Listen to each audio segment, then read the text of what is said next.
TikTok မှာတင်သမျှပတ်စံရဖို့ monetization စနစ်တကျရှောက်နည်းကိုဒီနေ့ပြောပြပေးပါမယ်။ဒီဗီဒီယိုလေးကိုအဆုံးထိကြည့်ရှုပေးကြပါ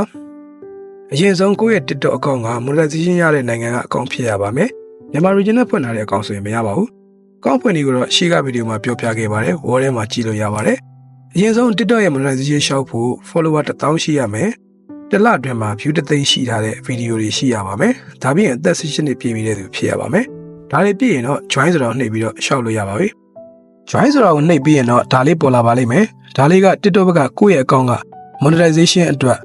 qualify ဖြစ်မဖြစ်စစ်ဆေးနေတာဖြစ်ပါတယ်။ဒီအဆင့်က1ရက်ကနေ3ရက်အထိကြာတတ်ပါတယ်။ကိုယ့်ရဲ့ဗီဒီယိုက copyright မညှိဘူးတခြား guideline တွေဘာမှမညှိဘူးဆိုရင်တော့ approve ဆိုပြီးတော့ဖြစ်လာပါလိမ့်မယ်။ approve ဖြစ်သွားပြီဆိုရင်ကိုယ့်ရဲ့ email တွေကိုလည်း mail ရောက်လာသလို TikTok ရဲ့ notification မှာလည်း welcome to creator reward program ဆိုပြီးတော့ပေါ်လာပါလိမ့်မယ်။ဒါဆိုရင်တော့ရှောက်လို့ရပါပြီ။အရင်ဆုံး profile နဲ့က TikTok studio ကိုဝင် creator reward program ဆိုတာလေးကိုနှိပ်လိုက်ပါ။ဒါဆိုရင်တော့ verify identity နဲ့ set up payment method ဆိုပြီးတော့ပေါ်လာပါလိမ့်မယ်။အရင်ဆုံးကိုယ့်ရဲ့အကောင့်ကိုမှတ်ပုံတင်ပေးရပါမယ်။ဒီလိုနေရာမှာမြန်မာပြည်ကဆိုရင်တော့ passport နဲ့ပဲရပါမယ်။ verify your identity ဆိုတဲ့ဘေးက verify ဆိုတာလေးကိုနှိပ်ပါ။အဲ့ဒါပြီးရင်တော့ကိုယ့်ရဲ့ကြည်လင်ပြသတဲ့ passport ပုံလေးကို upload လုပ်ပေးရပါမယ်။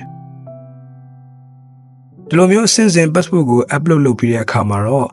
identity က under review ဆိုတာကိုပေါ်လာပါလိမ့်မယ်။ဒါဆိုရင်တော့ခဏစောင့်ရပါမယ်။ဒီအဆင့်ကချက်ချင်းရတတ်တယ်လို့1ရက်ကနေ3ရက်အတွင်းလည်းကြာတတ်ပါတယ်။ဒီခါလေးကျရင်တော့အခက်မသိရင်ဒီအဆင့်မှာတည်းပဲ monetization ကိုပြန်ပြီးတော့ရုပ်သိမ်းခံရပါတယ်။ဒါကတော့ရှားပါတယ်။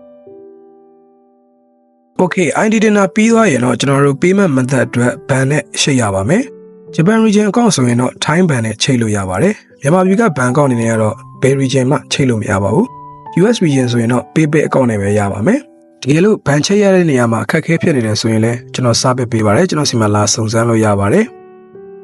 ဒီလိုမျိုး ban ချိတ်တဲ့အခါမှာတော့လိုအပ်တဲ့အချက်လက်တွေလိပ်စာတွေ ban account တွေကိုတိကျမှတ်ခန့်စွာဖြည့်ပေးရပါမယ်။ဒါတွေအားလုံးပြီးသွားရင်တော့ ban account ချိတ်တာပြီးပါပြီ။ဒါတွေလုပ်ပြီးရင် monetization လျှောက်တာအောင်မြင်သွားပါပြီခင်ဗျာ။ monetization လျှောက်တာအောင်မြင်ပြီးသွားရင်တော့ TikTok ကချမှတ်ထားတဲ့စီကန်းနဲ့ကိုက်ညီတဲ့ဗီဒီယိုတွေတင်ပြီးပတ်စံတွေရှာလို့ရပါပြီ။ပတ်စံများများရဖို့ဗီဒီယိုတွေကိုဘယ်လိုတင်ရမလဲဘယ်လို edit လုပ်ရမလဲဆိုတာတွေကိုနောက်ဗီဒီယိုတွေမှာတင်ပေးသွားပါမယ်။ဒါကြောင့်မလို့ကျွန်တော်ရဲ့အကောင့်လေးကို follow လုပ်ထားပေးကြပါအောင်ဗျာ။သိချင်တာတစ်ခုခုရှိရင်လည်း comment မှာလာမေးလို့ရပါတယ်။အားလုံးပဲအဆင်ပြေကြပါစေ